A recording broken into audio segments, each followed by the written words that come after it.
చాలా కాలం నుండి కోలీవుడ్ మేకర్స్ ఒక పర్ఫెక్ట్ పాన్ ఇండియా సినిమాను తెరకెక్కించడం కోసం కష్టపడుతున్నారు. ఇన్నేళ్లలో కోలీవుడ్ నుండి ఎన్నో పాన్ ఇండియన్ సినిమాలు వచ్చాయి. కానీ అందులో ఒక్కటి కూడా బాక్స్ ఆఫీస్ వద్ద సత్తా చాటలేకపోయింది. నార్త్ ఇండియన్ పల్స్ పట్టుకోలేకపోవడం, యూనివర్సల్స్ అపీల్ ఉన్న కథలు ఎంచుకోకపోవడం వంటివి దీనికి ప్రధాన కారణంగా కనిపిస్తుంది. ప్రస్తుతం హైలీ ఎఫెక్ట్ ఉన్న మార్కెటింగ్ సాధనం సోషల్ మీడియా. కొన్ని హిందీ, తెలుగు సినిమాలు అమలు చేస్తున్న మార్కెటింగ్ వ్యూహాలు మరింత దూకుడుగా, విస్తృతంగా ఉన్నాయి. జాతీయ ప్రేక్షకులను చేరుకోవడానికి సోషల్ మీడియా, ఇతర ప్లాట్ఫామ్లను సమర్థవంతంగా ఉపయోగించుకుంటున్నాయి. కానీ తమిళ సినిమాలు ఈ స్థాయి ప్రమోషన్ లో వెనకబడినట్టే కనిపిస్తోంది. తెలుగు పాటలు కొద్ది కాలంలోనే సోషల్ మీడియా ప్లాట్ఫామ్లలో దూసుకెళ్తున్నాయి. సెలబ్రిటీల నుండి ఇన్ఫ్లుయెన్సర్లు, సామాన్యుల వరకు ప్రతి ఒక్కరూ తెలుగు పాటల్ని వైరల్ చేస్తూ రీల్స్ చేస్తున్నారు. అందుకు ఊ అంటావా, సామి సామి, నాటు నాటు, బుట్టబొమ్మ, ఇంకేం పాటలు ప్రపంచ వ్యాప్తంగా ఇంటర్నెట్ సంచలనంగా మారడానికి బెస్ట్ ఎగ్జాంపుల్.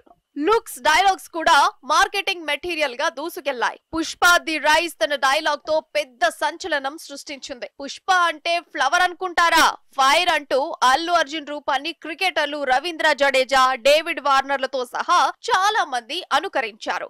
ఇది మూవీ పబ్లిసిటీ పెంచడానికి, సినిమాపై ఇంట్రెస్ట్ పెంచడానికి సహాయపడుతుంది. కోలీవుడ్ లో Vijay Beast movie song Arabic Kuthu మాత్రమే ప్రపంచ వ్యాప్తంగా దృష్టిని ఆకర్షించింది. అది తప్ప మరొకటి లేదు. పొన్నియిన్ సెల్వన్, లియో, జైలర్, విక్రమ్, వేటాయాన్ ఇలా చాలా సినిమాలు పాన్ ఇండియా ముసుగులో వచ్చినా తమిళంలో తప్ప ఎక్కడా ఆడలేదు.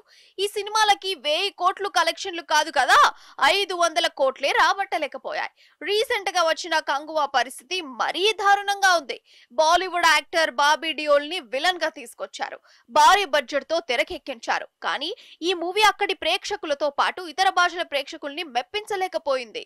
తమిళ సినిమాలు తమ కంటెంట్ ను మార్చుకోవాల్సిన అవసరం ఎంతైనా ఉంది.